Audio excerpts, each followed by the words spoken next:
Qui nous accorde dans sa présence. Nous apprécions aussi ta présence ce soir parmi nous et bienvenue à ce culte d'enseignement où nous allons parler de la part de Dieu, comme nous avons dit le dimanche, que cette année, c'est l'année de la sacrificature. Nous voulons, par la grâce de Dieu, aller expliquer une pensée cet après-midi, ce soir, et cela va nous permettre d'évoluer, d'avancer avec la parole de Dieu. Est-ce que vous êtes avec moi? Amen. Que Dieu vous bénisse. Amen. Nous sommes dans le livre de Luc, chapitre 2. Pour ceux qui étaient avec nous à la retraite, connaissent les textes de base.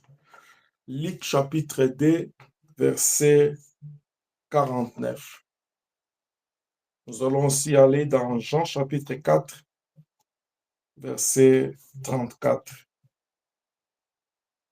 Dans Jean, il dit, « Ma nourriture est de faire la volonté de celui qui m'a envoyé et d'accomplir son œuvre, parole du Seigneur. » Amen. Dans Luc chapitre 2, verset 49, la Bible dit, il leur dit, « Pourquoi me cherchez-vous?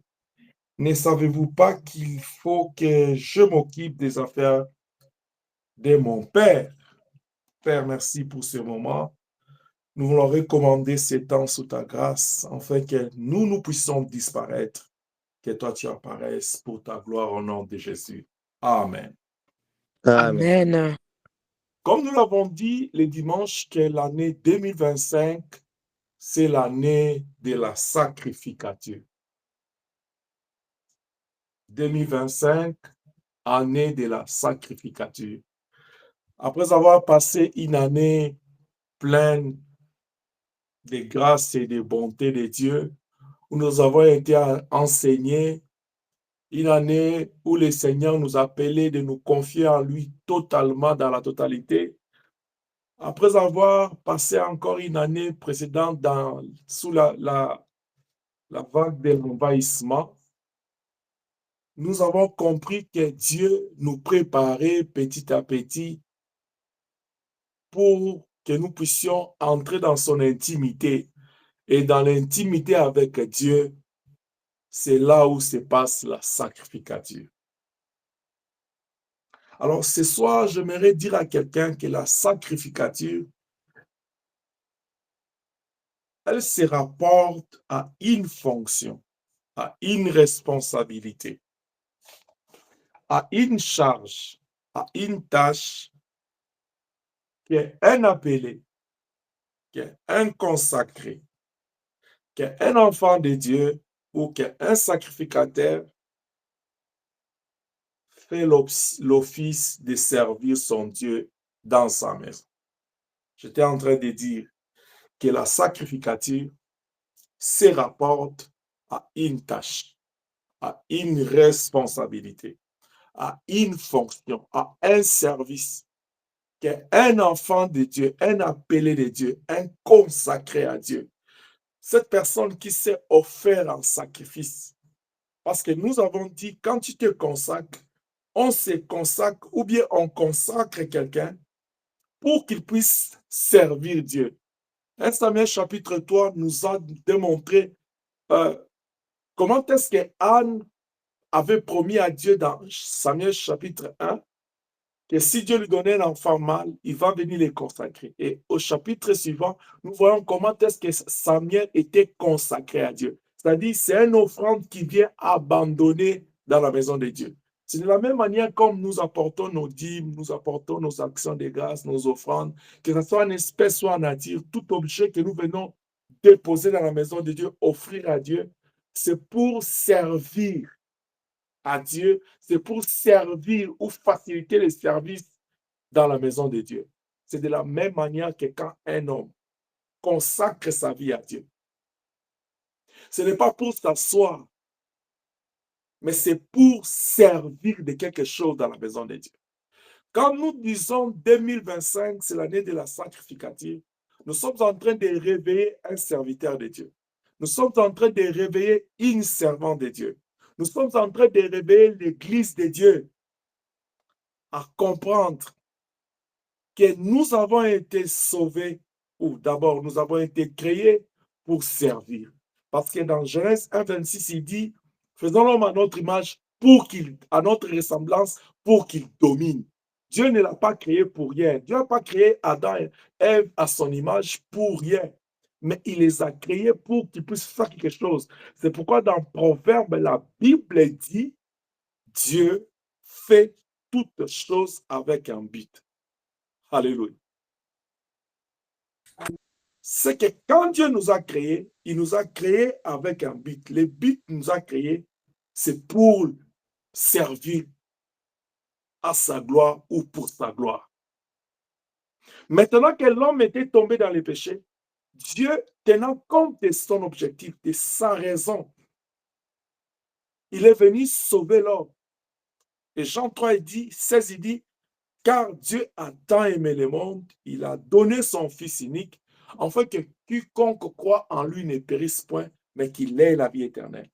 Maintenant que l'homme est sauvé, il est sauvé pourquoi? Pour servir.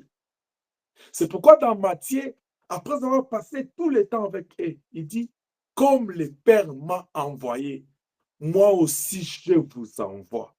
Allez faire l'office de sacrificature. Je suis en train de dire à quelqu'un ce soir, je vais dire à l'église de Dieu ce soir, si nous sommes dans plus près de toi, chacun doit avoir une responsabilité, chacun doit avoir une tâche, chacun doit avoir un service qu'il doit rendre à Dieu, là où Dieu doit les retrouver, là où Dieu doit les situer, là où Dieu doit l'identifier, là où l'œil de l'Éternel doit les voir. Alléluia. Amen. C'est pourquoi la Bible dit que l'ouvrier mérite son salaire.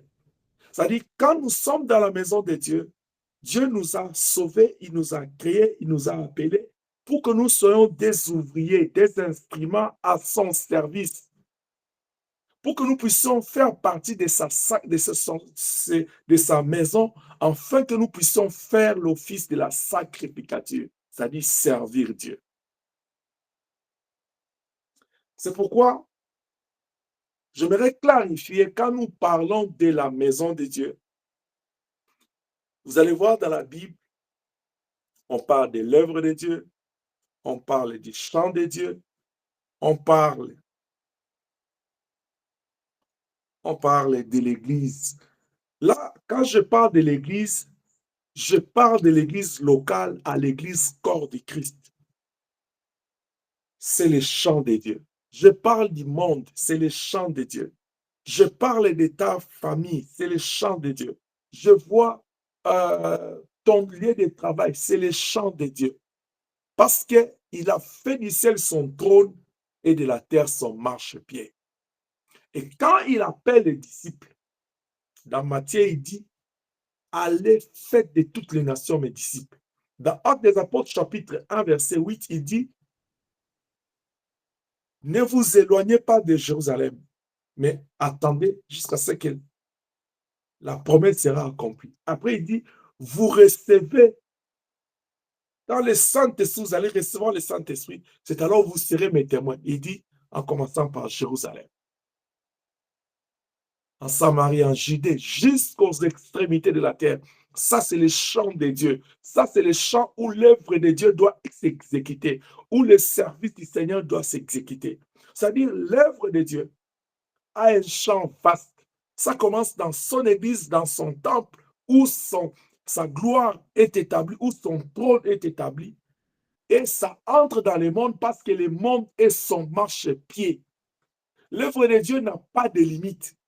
C'est pourquoi, toi qui m'entends ce soir, le Seigneur veut nous dire une chose. Arrêtons d'emprisonner Dieu à l'église. Arrêtons de vivre notre intimité avec Dieu seulement à l'église.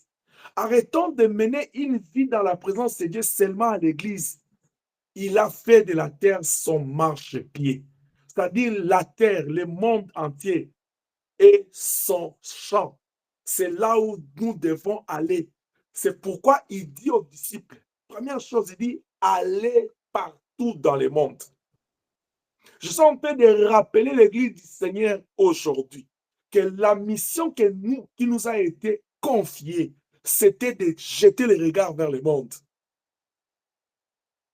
Et si nous fixons, nous regardons vers où le Seigneur nous a envoyés, c'est-à-dire dans le monde, l'Église n'aura pas de querelle qu'il y a aujourd'hui entre les églises. Parce qu'une des raisons qui met l'Église en conflit entre elles-mêmes, ou les églises locales en conflit entre elles, c'est parce que au lieu que nous puissions aller dépeupler le monde pour peupler le royaume des cieux, les églises sont en train de se quereller, en train de se dépeupler entre les fidèles.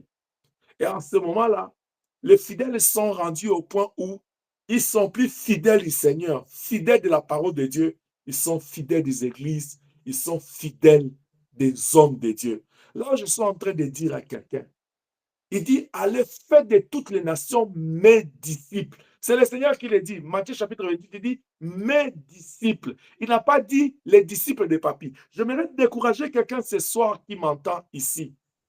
Ce que j'attends de toi, ce que j'espère en toi, ce n'est pas que tu sois mon disciple. Ça peut paraître bizarre parce que tout maître a besoin de disciples. Je parle de maître par excellence qui est le Seigneur, vers qui nous tous, nous sommes des disciples. Et moi qui vous parle, et lui qui nous entend, nous sommes tous ses disciples. Aimer ton pasteur, l'apprécier, le soutenir, ce n'est pas un péché. Je peux même aller plus loin. Quelqu'un pourra dire, mais il est écrit dans la Bible, un disciple n'est pas plus grand que son maître. Oui. Et quand il y parlait, c'est lui qui est le maître. C'est pourquoi il dit dans la Bible, il dit n'appelez personne maître. Je ne suis pas en train de dire à un fidèle de ne pas respecter un homme de Dieu ce soir, mais je suis en train de dire à quelqu'un que nous sommes appelés à être tous les disciples du Seigneur. Pourquoi? Parce que c'est lui notre maître et c'est lui notre modèle. Voilà pourquoi Antioche, dans Actes des Apôtres, chapitre 11, verset 28, on dit c'est pour la première fois qu'on a appelé les chrétiens des disciples des chrétiens parce qu'on a vu en eux, ils faisaient comme Christ. C'est-à-dire, ils ont copié leur maître. Voilà pourquoi dans Jean chapitre 13, j'espère bien le verset 35, il leur dit, tout ce que je fais doit vous servir de modèle parce qu'il était le maître, parce que les disciples font comme son maître. C'est vrai, par déduction, en tant que berger, je suis votre maître. Par délégation de pouvoir du Seigneur, je suis votre maître parce que je vous conduis et vous êtes des élèves parce que vous suivez. Ça, à ce moment-là, c'est ce que Paul dit. Il dit, soyez mes imitateurs comme moi je suis du Christ. En d'autres termes, Paul était en train de valoriser le Seigneur comme étant le maître de l'Église parce que la Bible l'appelle la tête du corps. J'ai pris beaucoup de temps sur ces points-là pour clarifier parce que c'est un sujet complexe. Je n'ai pas dit que les fidèles ne respectent pas les hommes de Dieu. Parce que la Bible dit qu'ils méritent un double honneur. Alors respectez-les, acceptez-les, soutenez-les, marchez avec eux, allez dans le sens de la vision qu'ils ont reçue de Dieu. Mais sachez que nous les bergers et vous les enfants de Dieu, vous les membres des églises, sachez que tous nous avons affaire à un seul maître qui est le Seigneur de gloire. Et quand il apparaîtra, nous avons à rendre compte à lui. Nous, en tant que bergers, nous allons rendre compte de la grande responsabilité que le Seigneur nous a confiée. Et vous, en tant que fidèles, vous avez une lourde responsabilité parce que vous n'avez pas seulement écouté la parole de Dieu à obéir, mais à soutenir aussi l'œuvre et ses serviteurs. Que Dieu nous bénisse. Amen. Donc, j'étais en train de dire que la maison de Dieu, c'est son œuvre. C'est l'étendue où exécuter son œuvre. Or, cette étendue-là part de l'Église et va juste dans le monde. C'est comme qui dira, va du monde jusque dans l'Église. Ça va de tous les sens. Parce que si on arrive dans une ville où il n'y a pas d'Église, on commence par aller vers le monde pour gagner les disciples et faire établir une église, ouvrir une église. Mais si on part d'une maison ou dans une ville, on peut partir d'une église et aller vers l'évangélisation. C'est-à-dire, ça va de tous les sens. Tout ce que je peux vous dire que l'œuvre de Dieu, il prend ce champ qu'est le monde. Et partout tu te retrouveras, tu dois savoir que tu es appelé à porter l'étendard du nom de Jésus-Christ, à porter la parole de Dieu, parce que la mission qui nous a été confiée, il a dit d'aller jusqu'aux extrémités de la terre. Et nous devons avoir cette vision des choses. Que Dieu nous bénisse. Quand nous parlons de servir Dieu, nous voyons tout service rendu à son honneur et réalisé selon sa volonté et suivant l'ordre que lui, il a confié à ses disciples, à ses apôtres. Quand nous parlons de servir Dieu, nous voyons tout service. Tout ce que l'homme peut faire pour la gloire de Dieu, c'est rendre service à Dieu. Tout ce que l'homme peut apporter comme service, comme offrande à Dieu, pour la gloire de Dieu et selon sa parole, dans le but ou dans l'esprit ou dans la vision d'accomplir l'ordre qu'il nous a laissé dans Matthieu, c'est ça, servir Dieu. C'est que par là, nous sommes en train de dire, servir Dieu a un fondement, il y a une base. C'est pourquoi dans 1 Corinthiens 3,10, l'apôtre Paul est en train de dire, moi j'ai posé les fondements, que chacun fasse attention à la manière qu'il bâtit dessus. Cette année de la sacrificature, il faut que nous puissions comprendre que l'œuvre de Dieu, la mission que Dieu a confiée à l'Église, c'est à nous. Quand nous parlons de l'Église, nous voyons nous, ses serviteurs, nous, ses appelés, nous sommes confiés à lui, consacrés à lui. Parce que nous avons compris, nous avons réfléchi, nous avons décidé, nous avons pris l'option, le choix, nous avons fait le choix que Dieu soit Dieu ou rien dans notre vie. Et nous avons confié nos vies, nous l'avons offert nos vies en sacrifice. Maintenant que nos vies sont offertes en sacrifice à Dieu, c'est pour que ça puisse lui servir, ça puisse lui présenter des services. Et ces services-là, c'est comme nous l'avons dit, c'est dans son champ, c'est dans son œuvre. Et son œuvre, comme nous l'avons dit, son champ d'œuvre, comme nous l'avons dit, c'est dans l'Église, c'est dans ces mondes. Partout nous trouverons, que chacun de nous puisse comprendre que non, le service peut être rendu à Dieu. Oh, gloire soit rendue à l'Éternel.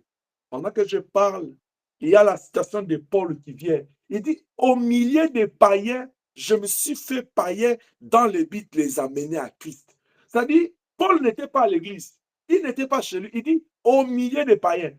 Peu importe là où je me trouve, même si je suis avec les païens, je dois apporter à Dieu des sacrifices, je dois offrir à Dieu des sacrifices, je dois servir Dieu partout où je me trouve. Alors, nous avons dit que dans la sacrificature, c'est les sacrificateurs qui apportent des services dans l'œuvre de Dieu, dans les services de Dieu. Et par sacrificateur, Pierre est en train de vous dire, il dit, nous tous là, dans la dispensation ancienne, il y avait un souverain sacrificateur, il y avait les sacrificateurs, les Lévites, mais dans la nouvelle alliance, la Bible dit dans 1 Pierre, il dit, nous sommes un royaume de sacrificateurs. C'est-à-dire, en Jésus, tu deviens serviteur de Dieu. Alléluia. Amen. C'est pourquoi il dit, comme le Père m'a envoyé, moi aussi je vous envoie. Et dans 2 Timothée chapitre 2, verset 2, la Bible dit, ce que vous avez reçu de moi, en présence de beaucoup de témoins, confiez à d'autres. Cela veut dire quoi? Parce que nous avons reçu, nous devons aussi lui servir nous devons nous comporter comme des messagers de Dieu, lui servir d'instruments, d'apporter cette parole-là vers les autres. Et c'est alors que les autres, là, quand ils vont recevoir la parole, ils auront la même attitude. Ils vont les confier aussi à d'autres. C'est alors que l'œuvre de l'évangélisation, c'est alors que l'œuvre de Dieu avancera. Imagine-toi, si par exemple, après l'ascension de notre Seigneur Jésus-Christ, parce qu'ils l'ont déjà fait une fois après sa mort, pendant sa mort, avant sa résurrection, à cause de la peur, ils se sont remis dans l'inquiétude. Ils étaient comme dispersés. Après, le Seigneur les a retrouvés, il les a réconfortés. Après la tribulation, il y a eu encore ils se sont dispersés. Et c'était difficile après qu'ils ont eu le Saint-Esprit. Ce n'était pas facile. Mais si les apôtres pouvaient dire, bon, comme d'aucuns disent, quand j'étais païen, tout était bien, regardez même les païens, comment ils prospèrent. Mais pourquoi nous, les chrétiens, il y a toujours des combats? Bien aimé, j'aimerais te fortifier, comme nous l'avons dit dimanche, prends courage. La seule chose qui peut t'aider à comprendre, qui peut t'aider à bien saisir ta réflexion, c'est qu'il faut te poser la question. Oui, tu te dis que les païens sont bien, ils ont une bonne vie. C'est quoi la bonne vie? C'est comment toi tu définis une bonne vie? C'est quoi la définition de la bonne vie pour toi? Parce que la Bible dit, vaut mieux un pain sec dans la paix qu'un mets de viande dans les tourments. Alors, c'est quoi tu définis comme bonne vie pour toi? C'est un mets de viande dans les tourments ou bien un pain sec dans la paix? Quelqu'un d'autre, il peut dire, mais pasteur, nous le voyons, ils vivent la paix.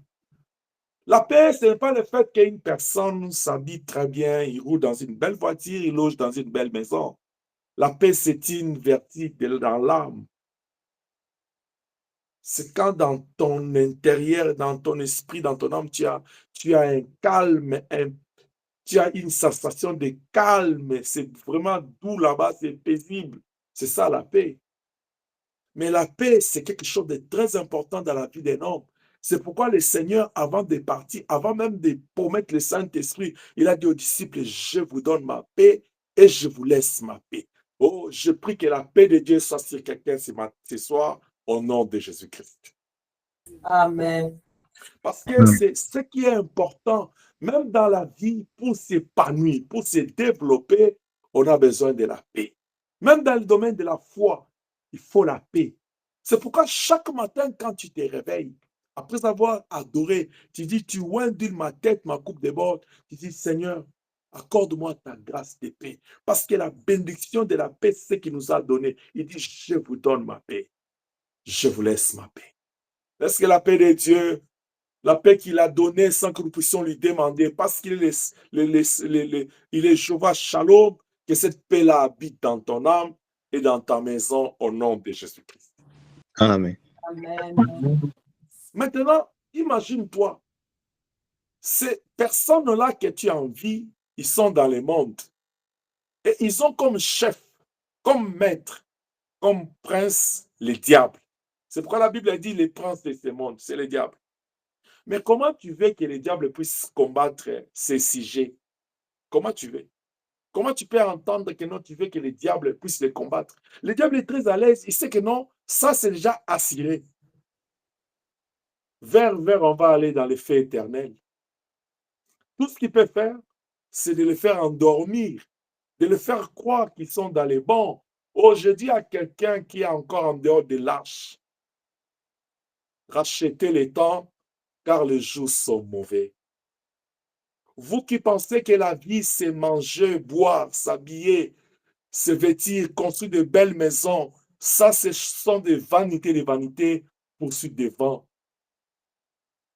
La Bible dit, le royaume des cieux ne consiste pas dans les manger, dans les boire, mais elle consiste dans la justice, dans la joie et dans la paix. C'est pourquoi dans Matthieu, il est écrit, cherchez premièrement le royaume des cieux et toute sa justice. Parce que le royaume des cieux, c'est le royaume de la justice. C'est-à-dire, celui qui est maître de ce royaume, Il s'appelle le juste juge. Et il ne peut entrer dans ce royaume que les gens qui vivent et qui conduisent leur vie selon la justice, selon la parole de Dieu. Et quand nous mènerons notre vie selon la parole de Dieu, c'est à ce moment-là que le Seigneur, par l'entremise de son esprit, il va nous accorder la joie et la paix. C'est pourquoi je dis, chaque matin quand tu te réveilles, il faut toujours dire à Dieu, je veux la dispensation de la puissance de ce jour. Tu ondules ma tête, ma coupe déborde. Quand le Saint-Esprit vient sur toi, il apporte le fruit de l'Esprit. Et parmi le fruit de l'Esprit, il y a la joie et il y a la paix. Laisse que le Saint-Esprit t'accorde la paix et la joie là où tu es, au nom de Jésus-Christ. Amen. Que tu sois cette personne-là qui aime la justice et qui désire vivre dans la justice et conduire sa vie selon la justice. Amen. Que tu sois porteur de paix et de joie aujourd'hui à jamais, au nom de Jésus-Christ. Amen. Amen. Donc, j'étais en train de dire que, étant donné Jean chapitre 1, verset 12, il dit à tous ceux qui ont cru en son nom, à tous ceux qui l'ont reçu, il leur a donné le pouvoir de devenir enfants de Dieu. Et cela nous donne, ce pouvoir-là de devenir enfants de Dieu, nous donne l'avantage de devenir des sacrificateurs dans son sacerdoce. Et c'est à ce moment-là que nous avons la grâce de faire partir de faire fonction ou office de sacrificature. C'est-à-dire, je crois en Jésus comme Seigneur et Sauveur. De par là, je deviens enfant de Dieu, serviteur de Dieu. Et comme je suis son serviteur, j'ai la grâce, j'ai la possibilité, j'ai cette facilité-là d'entrer dans sa présence pour lui offrir des sacrifices. C'est là où j'aimerais dire à quelqu'un, être un serviteur de Dieu, être une servante de Dieu plutôt, c'est un grand privilège. Est-ce que quelqu'un m'entend? Écris ça quelque part, que être un serviteur de Dieu, être une servante de Dieu, être un sacrificateur dans le royaume de Elohim, c'est un grand privilège. Amen. Ça peut paraître difficile parce que nous disons que l'œuvre de Dieu n'est pas facile. Oui, c'est pas facile parce que nous avons en face de nous un adversaire qui comprend que nous l'inquiétons chaque jour. Il ne va pas nous laisser en paix. Mais nous avons cette assurance que ni la mort, ni la vie ne peut nous ôter la grâce de faire office de sacrificature dans sa maison. Nous avons cette assurance que la grâce que nous avons d'être ses serviteurs, c'est une grâce éternelle. Parce que Jésus dit, si quelqu'un croit en moi, il ne mourra jamais. Il dit, même s'il meurt, je le ressusciterai les derniers jours. Pourquoi? Parce qu'il a un appel éternel. Il va entrer dans ma présence, dans mon royaume, pour me servir éternellement. C'est une fonction perpétuelle, éternelle. Nous servons Dieu dans ce monde. Si la mort vient, c'est pourquoi l'apôtre Paul dit, gloire au Seigneur. Il dit, pour moi, la mort, c'est un gain. Est-ce que tu peux comprendre ça? Quand aujourd'hui, tout le monde a peur de la mort, tout le monde ne souhaite pas mourir, mais Paul était arrivé au point de dire que c'était un gain pour lui de mourir parce qu'il a été convaincu qu'il a servi Dieu sur la justice et qu'il peut se reposer pour aller servir Dieu dans l'éternité. Il avait hâte d'aller servir Dieu dans l'éternité parce que là, c'est tellement merveilleux, il n'y a pas la maladie, il n'y a pas la souffrance, il n'y a pas la diversité avec les diables, il n'y a que les anges qui ne cessent de l'adorer, il n'y a que la sainteté et la gloire dans son royaume où le service est sans arrêt. Moi et toi, dans ce monde, on arrête de servir Dieu pour une raison et pour une autre. Mais dans ce royaume éternel, le service est sans arrêt. Que Dieu nous fasse grâce pour que nous puissions nous retrouver dans cet ordre de sacrificature éternelle et sainte. Que Dieu soit béni. Amen. Amen. Donc, nous comprenons que le Seigneur entre dans le temple à 12 ans et après, il se retrouve que ses parents, ils ont perdu l'enfant Jésus. Il commence à les chercher. Mais quand il les retrouve, il dit, pourquoi vous inquiétez ainsi? Pourquoi vous me cherchez? Ne savez-vous pas que je dois faire l'office des sacrificatures? Ne savez-vous pas que je dois servir, apporter des services à mon Père? Quand les apôtres rentrent avec la nourriture, ils les pressent, mange. Je dis, pourquoi vous vous inquiétez? Moi, ma nourriture, c'est de faire office des sacrificatures, c'est-à-dire lui présenter des services, servir Dieu, accomplir son œuvre. Nous sommes encore dans se soucier des choses de ce monde. Nous sommes encore dans nous inquiéter de quoi nous allons vêtir, de quoi nous allons manger. Même quand la Bible dit à toi un consacré, ne t'inquiète pas de ce que tu vas vêtir, de ce que tu vas manger. Ne t'inquiète pas de demain. Parce que celui qui nourrit les oiseaux, c'est ton Dieu. C'est lui ton patron, c'est lui le boss. Alléluia. Amen. Je reçois des appels, c'est tout le monde qui est inquiet. Papa, comment à propos du travail? J'aimerais te réconforter. Regarde-moi très bien. J'aimerais te réconforter. Celui qui nourrit les oiseaux, celui qui réveille la plaine du champ, il s'appelle Jéhovah Jireh. Il s'appelle Elohim. Il s'appelle le créateur du ciel et de la terre.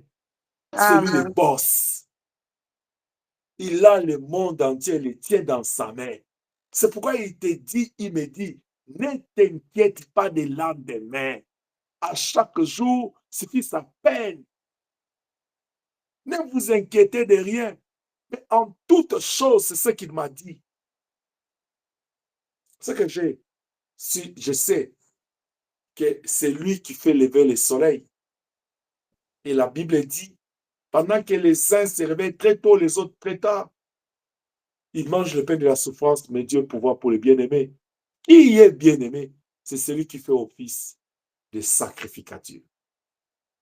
Au plus près de toi, Dieu nous appelle cette année à comprendre que nous ne sommes pas consacrés ou nous ne devons pas nous consacrer pour croiser les bras, mais pour les servir. Que Dieu nous bénisse. Amen. Il est en train de dire que dans la sacrificature, il y a une fonction, il y a une responsabilité, une charge. C'est-à-dire, quand on parle de la charge de la responsabilité, c'est une tâche que chacun de nous doit occuper, doit accomplir pour son Dieu. C'est-à-dire, dans la maison de Dieu, il n'y a pas de téléspectateurs. Dans la maison de Dieu, il n'y a pas de ceux qui disent, moi l'histoire là de servir là, ça ne me concerne pas. Bien aimé, ce n'est pas le problème de te concerner, tu es concerné. Dans la maison de Dieu, il n'y a pas de ceux qui viennent pour croiser les bras. Je vais te dire une chose, suis-moi très bien là. Vous savez, quand quelqu'un vient dans la maison de Dieu et qu'il ne fait rien, parce qu'il dit que cela ne le concerne pas, vous savez qui va l'embaucher? C'est le diable. Ce sont les genres de personnes qui ne font rien, qui sont là seulement pour critiquer ce que les autres font. Est-ce que tu es avec moi? Ce sont les genres de personnes qui sont là qui n'encouragent pas. Emmanuel, là, qu'est-ce qu'il fait voir? Il ne modère pas même bien. Mais, bien aimé, écoute, nous n'avons pas reçu un mystère de condamnation, mais de réconciliation. Dans la réconciliation, on exhorte, on encourage quelqu'un à aller vers l'avant, à faire un pas de l'avant, à se relever. C'est-à-dire, on apprécie, on encourage quelqu'un positivement.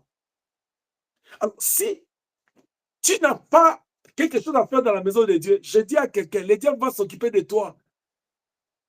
Et tu seras là seulement comme un jury, comme un arbitre, en train de voir seulement les erreurs des autres. Maintenant, la question est de savoir, toi, tu ne fais rien. Et tu n'as jamais fait quelque chose. Mais comment tu sais que ça, c'est une erreur? Tu es expert comment? Comment tu es devenu expert? Est-ce que ça fait du sens? Tu n'as jamais rien, tu n'as jamais fait quelque chose. Mais comment tu es expert dans ça? Parce que dans l'église aujourd'hui, il y a beaucoup de téléspectateurs. Les gens qui font rien, ils sont seulement là sur les gradés en train de regarder, comme étant des observateurs. Vous savez, pour se rendre, pour arriver au niveau d'un observateur, il faut avoir une bonne expérience dans cette matière-là. Un consultant, un observateur, un membre du jury. On ne prend pas quelqu'un qui n'a pas d'expérience. On prend des gens, des expérimentés bien rodés, parce qu'ils vont voir avec un autre œil et ils vont porter un jugement équitable. Mais à l'église aujourd'hui, on a des téléspectateurs sans expérience, soit sans ministère, sans grâce, ou soit ils ont eu des ministères de grâce, ils ont enterré.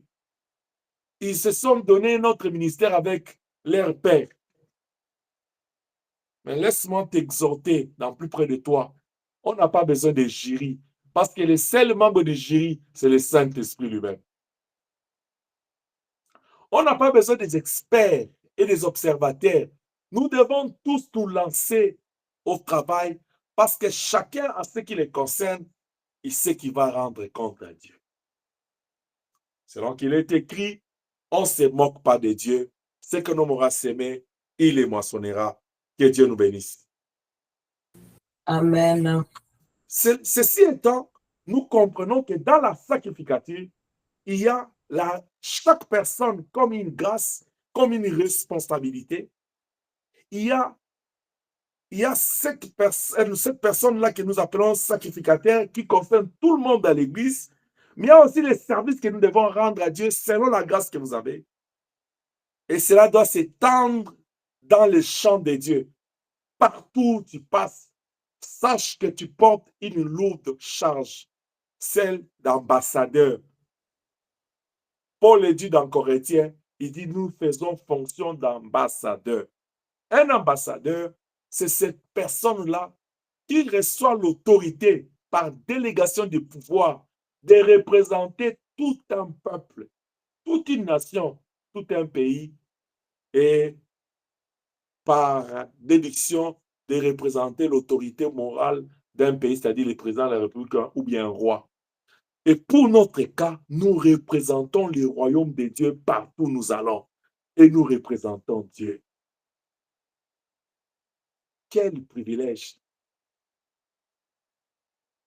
de représenter Dieu dans ce monde. Si Dieu te fait grâce, il faut aller demander à un ambassadeur comment il se sent quand il représente tout un pays, toute une nation. Comment il se sent quand il prend une décision. Comment il se sent. Vous savez les privilèges qu'ils ont. Ils n'ont pas de passeport comme régulier comme nous, diplomatique. Donc là, c'est quelqu'un qui a des privilèges plus qu'un citoyen normal. C'est là où j'ai dit être serviteur de Dieu, faire office de sacrificature pour le Seigneur, c'est un grand privilège. Si hier tu ne réalisais pas cela, aujourd'hui, réveille-toi. Parce que le Seigneur qui t'a appelé, il a déposé quelque chose en toi. 1 Corinthiens chapitre 12. La Bible dit que c'est le même esprit qui donne à chacun. Mais l'esprit là, il fait grâce à qui il veut et il donne à chacun selon ses capacités. C'est-à-dire, quand nous recevons le Seigneur Jésus comme Seigneur et Sauveur et nous avons le Saint-Esprit à nous, le Seigneur fait de nous une grâce particulière. C'est pourquoi tu dois te contenter de ce que tu es. Tu dois apprécier la grâce des autres et accepter cela, mais ne pas te comparer aux autres ni chercher à copier les autres. Alors, étant donné que chaque personne, chaque chrétien, c'est un sacrificateur parce que nous sommes dans ce royaume et chacun doit avoir accompli, il doit avoir une tâche qu'il doit accomplir, un service qu'il doit faire dans l'église, dans les champs de Dieu. il faut que cela se fasse selon la volonté de Dieu. Dans Exode 25, 9, il dit à Moïse, il dit, vous allez construire les tabernacles selon les modèles que je vais t'indiquer. Et les services devaient se passer selon les recommandations de Dieu. Et l'apôtre Paul lui dit que les dons, même de la prophétie, doivent être exercés selon l'analogie de la foi, c'est-à-dire selon la procédure de Dieu, selon la volonté de Dieu. Tu ne peux pas être serviteur de Dieu dans la maison de Dieu et ne pas servir Dieu selon sa volonté ou servir Dieu selon ta volonté. C'est là où j'ai toujours donné l'image de Paul dans Actes des Apôtres, chapitre 9. Paul qui tuait les chrétiens, pour lui, il croyait qu'il était en train de défendre la sainteté de Dieu, la gloire de Dieu, l'honneur de Dieu d'Israël. Mais quand Dieu les rencontre, Dieu lui dit, pourquoi me persécutes-tu au verset 5? Paul lui demande, qui es-tu que je persécute? C'est-à-dire pour Paul, là, Seigneur, il dit, qui es-tu que je persécute, Seigneur? C'est-à-dire, mais c'est quoi ce Seigneur-là que moi je persécute? Parce que moi, je suis en train de faire l'œuvre. Oui, Paul faisait l'œuvre, mais pas selon l'analogie de la foi. C'est-à-dire, pas selon les modèles de Dieu. Il peut y arriver que tu sers. C'est là où j'ai toujours invité chacun de nous à se remettre en cause. Se remettre en cause veut dire que tu réfléchisses. Se remettre en cause veut dire que tu te prosternes devant Dieu, que tu le demandes, Seigneur, est-ce que ce que je fais ici, la manière que je le fais, est-ce que ça te plaît?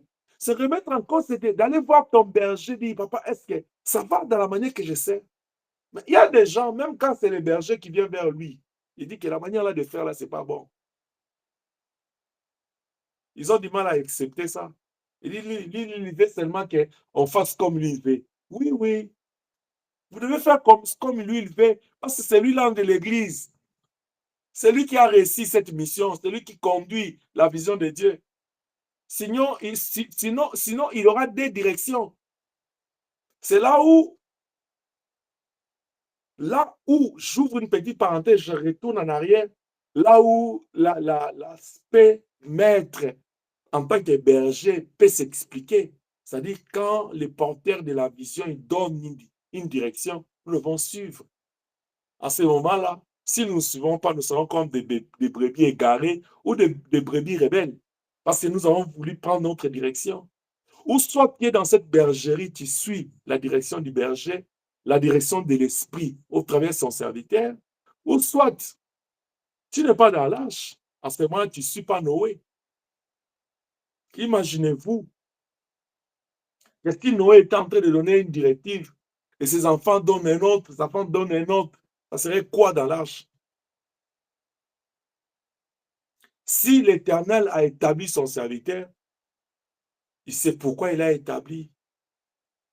Et si Dieu t'a établi, afin que tu sois enfant, afin que tu sois disciple là, il sait pourquoi il t'a établi. C'est pourquoi j'aime beaucoup le modèle de Moïse. Quand tu appelles Moïse, il tient pas. Il savait que Moïse avait cet âge. Il savait que Moïse n'avait pas la facilité de la parole selon que Moïse pouvait le voir. Quand Moïse a donné toutes les raisons, Dieu appelle Aaron. Mais Dieu savait que du point de vue âge, Aaron était plus vieux que Moïse. Mais il le met sous le pied de Moïse. Il le met là. Aaron devait conduire le peuple selon la vision que le Seigneur a donnée à son serviteur Moïse. C'est pourquoi vous voyez même dans les versets que nous avons lus les dimanches, on dit Josué était serviteur de Moïse, c'est-à-dire il était en train de servir Dieu sous la grâce de Moïse. C'est très important. Servir Dieu selon l'analogie, servir Dieu selon la direction qu'il veut que vous puissiez prendre. C'est pourquoi il est très important. Il est très important que tu saches c'est quoi ton appel, c'est quoi ta grâce, c'est quoi les dons que tu as, c'est quoi les domaines dans lesquels tu dois servir Dieu. Parce que dans les choses de Dieu, il y a beaucoup de domaines. Tous ne sont pas appelés à être des pasteurs. Parce que tous, comme la Bible dit dans 1 Corinthiens 12, il dit, Le corps est un, mais a plusieurs membres. L'œil ne peut pas dire parce que je ne suis pas l'oreille, je ne suis pas du corps. Si tout le corps était composé par l'œil, alors posez-nous d'abord la question.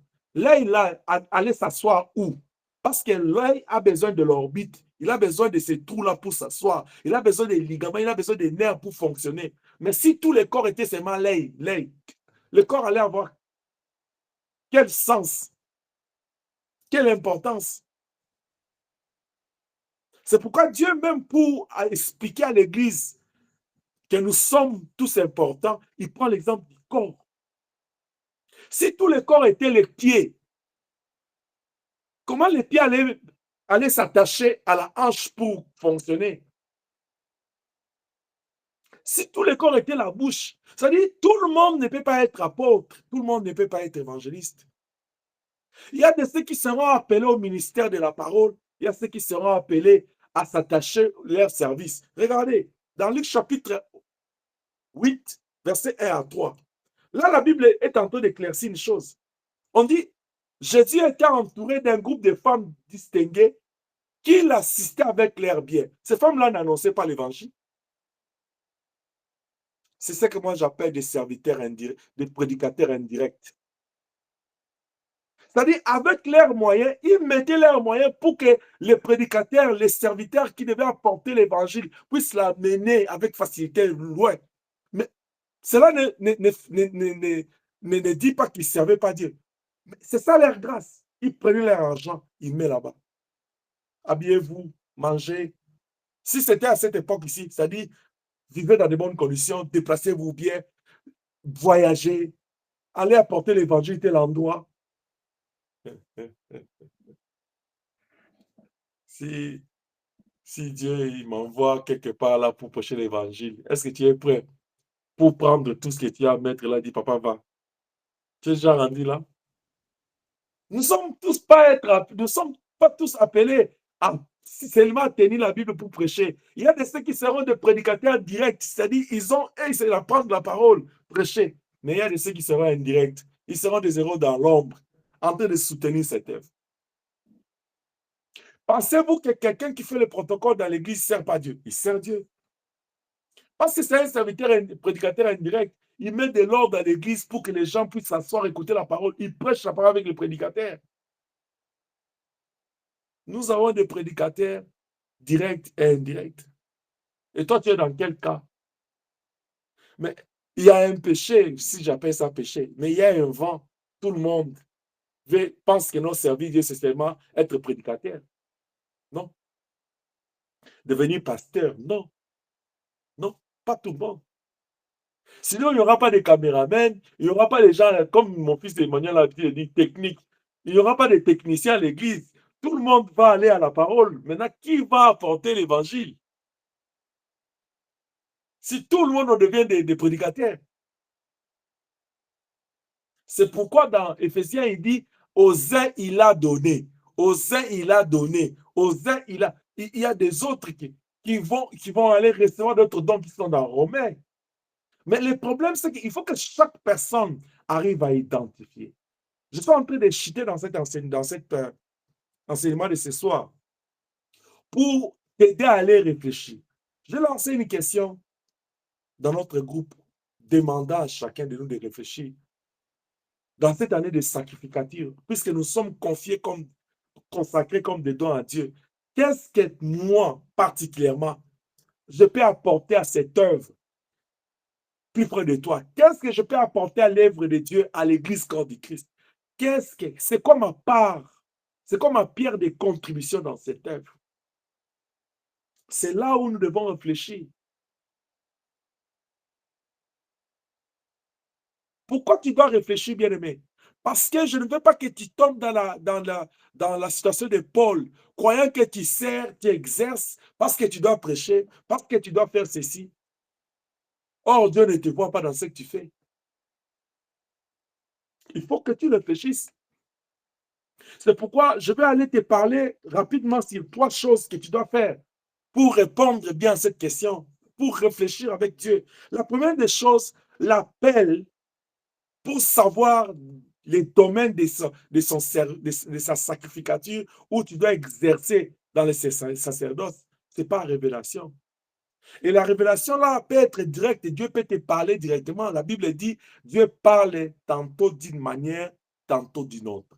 C'est là où il est important pour un enfant de Dieu, pour celui qui a une intimité avec Dieu, de savoir comment Dieu lui parle.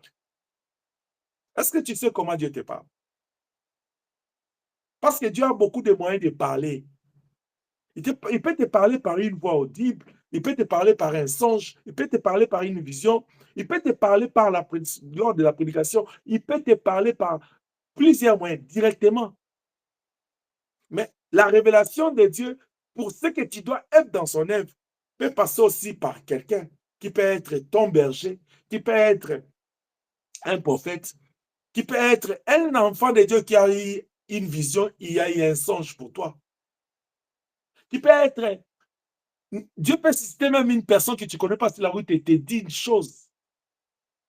C'est pourquoi la Bible te dit, examine toutes choses. Que ce soit ce que toi-même tu as réussi, que ce soit ce qu'on t'a donné. Il faut examiner ça. Oh, je suis en train de dire à quelqu'un, en ce qui concerne l'appel là, même quand Dieu te parle, ou quand on te dit, j'aime l'attitude de Moïse, prends ton temps avec Dieu pour que tu comprennes, que tu aies la certitude que c'est Dieu qui t'a appelé. Pas seulement que c'est Dieu qui t'a appelé, mais ce que tu veux faire là, c'est dans ça que Dieu te voit. Est-ce que je parle à quelqu'un?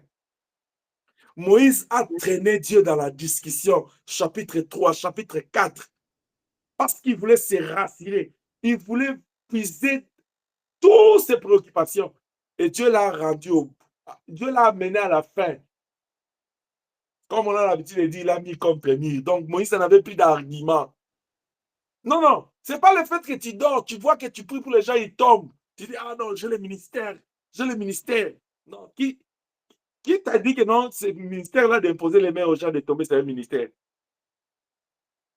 Juste là, prie Dieu, prends ton temps. Parce que personne ne te dise, oh non, tu es en train de prendre beaucoup de temps. Si Dieu, qui t'a appelé, il sait que non, tu les traînes. Moi, j'ai toujours dit, Dieu, on ne l'aide pas. Tu vois comment il a fait avec Jonas? Jonas a traîné Dieu les pas. Mais Dieu a fini par le faire arriver à Ninive. Celui qui fait lever le soleil, c'est Dieu. Avant qu'il soit nuit là, tu vas arriver à Ninive. Est-ce que je parle à quelqu'un? Amen. Dans Jean 6, 70, il dit, ce n'est pas vous qui m'avez choisi, c'est moi qui vous ai choisi. Alors, celui qui choisit et qui établit dans chaque fonction, c'est Dieu. Alors, va vers lui. Pose-lui la question, Seigneur, dans cette œuvre, pourquoi tu m'as placé ici? Pourquoi tu m'as placé ici?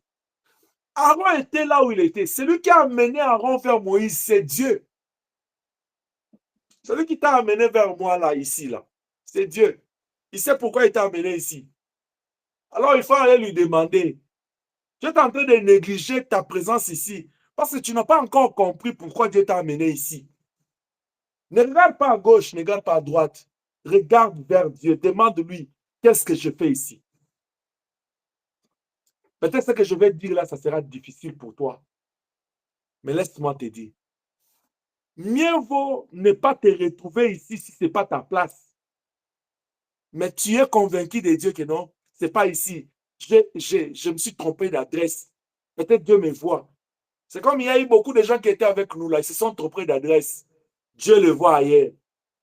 Si Dieu ne me voit pas ici là, vaut mieux que je sois là où Dieu me voit. Même si c'est pour essuyer les bancs. Je suis les bancs, mais au moins je suis là où Dieu me voit en train de faire ce que Dieu veut.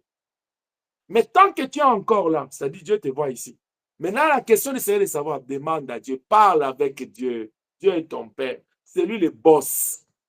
Dis au boss, qu'est-ce que tu attends de moi ici? Ou ce que tu attends de moi, est-ce que je le fais bien? Deuxième chose, pour que tu puisses bien comprendre, identifier ton appel, il faut aller à la prière. C'est pourquoi dans Luc 10, il dit, la moisson est grande, mais priez le maître de l'ouvrage. C'est-à-dire, quand nous prions Dieu là, c'est lui qui identifie les besoins de l'Église.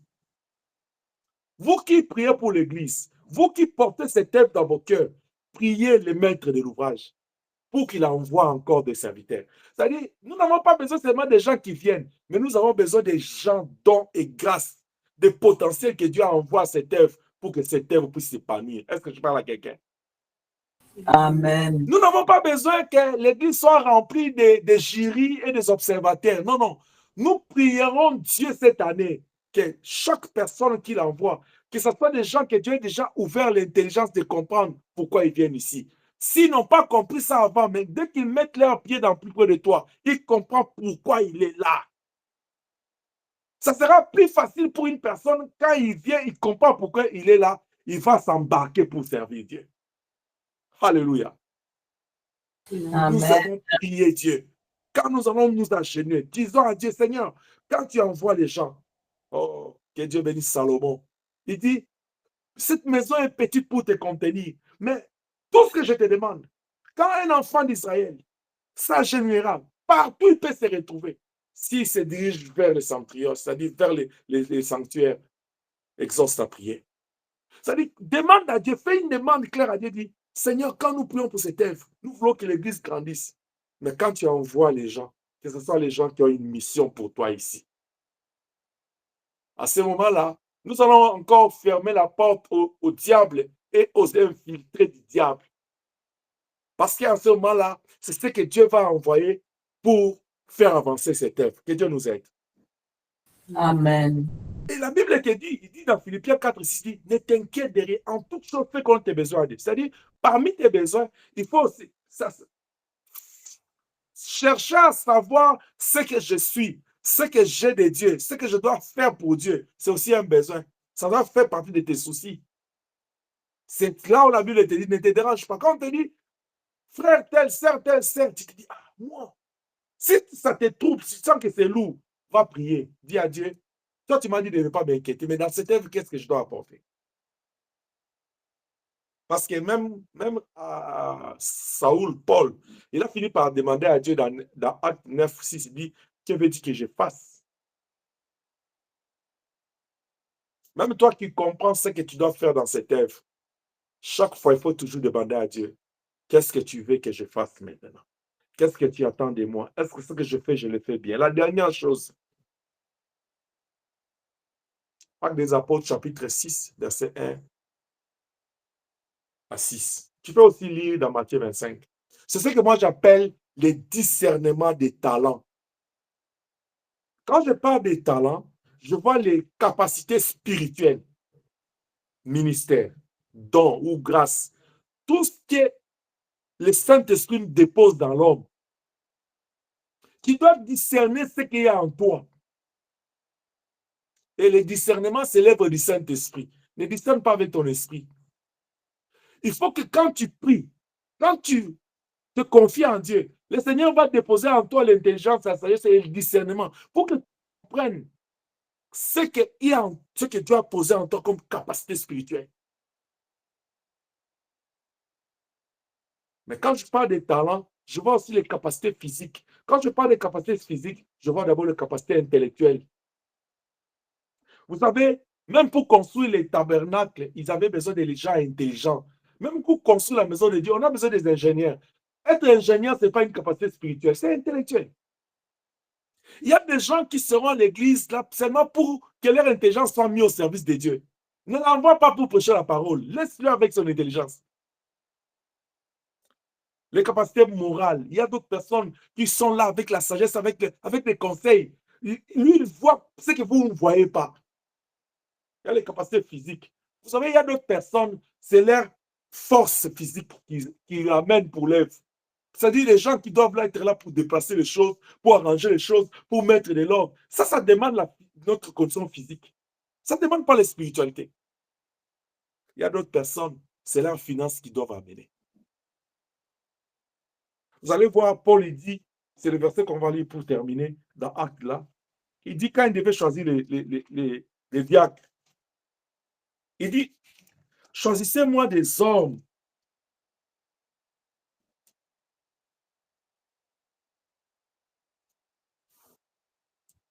au verset 3, il dit, choisissez parmi vous 7 hommes de qui l'on rend un bon témoignage. qui soit plein de Saint-Esprit et de sagesse, et que nous chargerons de cet emploi. Il décrit les qualités et les compétences. Il y a d'autres personnes, pour servir Dieu, Dieu va utiliser tes compétences. Vous vous souvenez quand on était à la retraite, je vous avais dit une chose en passant.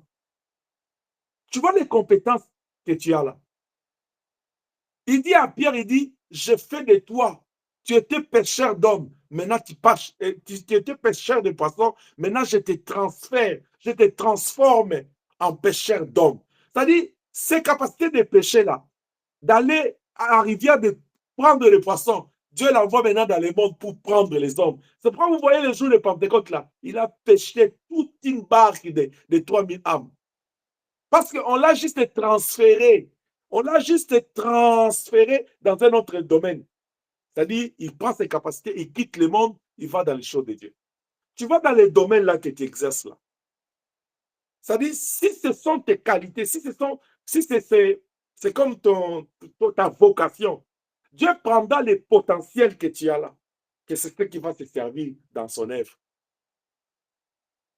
Parce que le Saint-Esprit, il vient habiter dans un corps. C'est dans ces corps-là où nous trouvons les qualités, les capacités, les compétences, les atouts. Les atouts que tu as là. Dieu doit utiliser ça. Alors, tu dois réfléchir, soit est-ce que j'ai un ministère, soit est-ce que j'ai un don, soit j'ai une capacité, soit j'ai une qualité, soit qu'est-ce qui bouillonne dans mon cœur que je dois faire pour Dieu. Avant que moi je vienne te parler, avant que tu viennes me parler, tu dois prier, tu dois réfléchir. Est-ce que je parle à quelqu'un? Amen. Je disais aux ouvriers, et je l'ai toujours dit, servir Dieu, ce n'est pas seulement modérer et prêcher. Non, non. Servir Dieu, là, ce n'est pas modérer et prêcher. C'est comme l'œuvre de Dieu ne s'arrête pas seulement à la prière, à la prédication. La gestion des âmes, c'est plus que ça. Imaginez-vous, je donne un exemple. Moïse qui doit paître les troupeaux, il devait sortir, il devait déjà recommencer à travailler son intelligence. Lorsqu'on était dans ces coins-là hier, je voyais qu'il n'y avait plus d'herbe. Il faut que je cherche. Mais dans l'autre coin, là, on n'a pas encore. Il réfléchit dans la tête. Ça, ce n'est pas le Saint-Esprit, c'est l'intelligence de Moïse. Alors, je suis venu te dire ce soir que cette année, le Seigneur n'a plus besoin de téléspectateurs dans sa maison, dans plus près de toi. Parce que nous avons confié nos vies en offrande en lui. Nous avons renoncé à notre vie. Nous l'avons confié nos vies. Laisse que Dieu nous brise pour lui. Que Dieu nous taille à sa manière. Que nous soyons disponibles et disposés pour ces dieux. Que nous comprenions que le Seigneur attend de nous des sacrifices, attend de nous que nous puissions nous comporter comme des sacrificateurs en train de faire l'office de la sacrificature. Que le Dieu de paix bénisse son Église et que la grâce de Dieu soit sur chacun de nous au nom de Jésus-Christ. Amen. Amen.